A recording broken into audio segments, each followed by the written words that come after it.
Meet Uncle Sam. He has a lot of bills to pay. Almost $4 trillion worth every year. Uncle Sam's income is a little over $2 trillion per year. To make up the difference, the deficit, he does what most Americans do. He borrows money. When Uncle Sam takes out a loan, he calls it a bond. Bonds can be held by banks, investors, or even foreign governments. Uncle Sam has to promise to pay interest on these bonds, just as you do on any loan you take out. Ever think about paying your mortgage with your credit card? That's exactly what Uncle Sam does. He takes out new loans, new bonds, so that he can make payments on the old ones. All those loans, and especially all that interest, adds up. Right now, Uncle Sam owes about $14 trillion. To put that in perspective, 14 trillion is about the same as the national GDP, the total value of all the goods and services produced by the American economy in an entire year. It's such a huge amount of money that Uncle Sam is starting to run out of people to borrow from, and he's having trouble just paying the interest on his loans. The obvious solution would be to either cut spending or increase taxes. But if he cuts spending, the people that he's spending money on would complain that they don't have money to spend, and that he was hurting the economy. If he tried to raise taxes enough to close this gap, not only would people definitely have less money to spend, he'd probably have riots on his hands. So Uncle Sam chooses the easy way to make money. Just make it. He calls up the Federal Reserve, which is our central bank, and, like magic, dollars are created and deposited in banks all around America. The problem is that the more of something there is, the less it's worth. Same goes for the US dollar. The more dollars there are, the less each one will buy.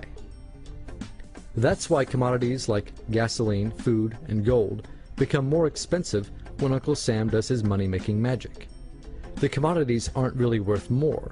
Your money is just worth less. That's called inflation. Remember the foreign governments that lent money to Uncle Sam? When they lent money to the American government, something interesting happened. It made the US look richer, and their countries look poorer. When a country looks poor compared to America, $1 of our money buys a lot of their money, so they can pay their workers only a few pennies a day. With such low labor costs, they can sell their products in America for lower prices than any American manufacturer can. The easiest way for American companies to compete is to move their factories overseas and pay their workers a few pennies a day too. This contributes to a recession. Americans lose their jobs, stop paying taxes, and start collecting government benefits like Medicaid and unemployment. This means that Uncle Sam has even less income and even more expenses. At the same time, the people who still have jobs are desperate to keep them, so they tend to do more work but not to get paid anymore. When your dollars are worth less and you're not earning more of them, that's called stagflation. And this is why Uncle Sam is in a catch-22. He can't raise taxes or cut spending without making the recession worse. And he can't have the Federal Reserve create more money without making inflation worse. For now, he can keep borrowing money, but since he can't even pay the interest on the loans he already has, it just makes his inevitable bankruptcy even worse. Whether it's in 2 months or 2 years, the day will come when Uncle Sam can no longer pay his bills.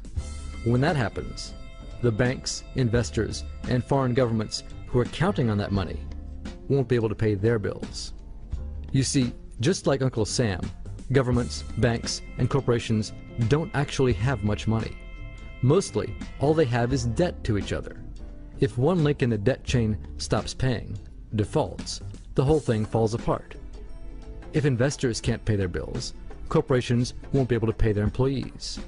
If banks can't pay their bills, you won't be able to take out a loan, use a credit card, or even withdraw your savings. If foreign governments can't pay their bills, their own banks and corporations will have the same problems. That's called a global economic collapse. It's never happened before, so nobody really knows how bad it will be, how long it will last, or even how we'll eventually get out of it.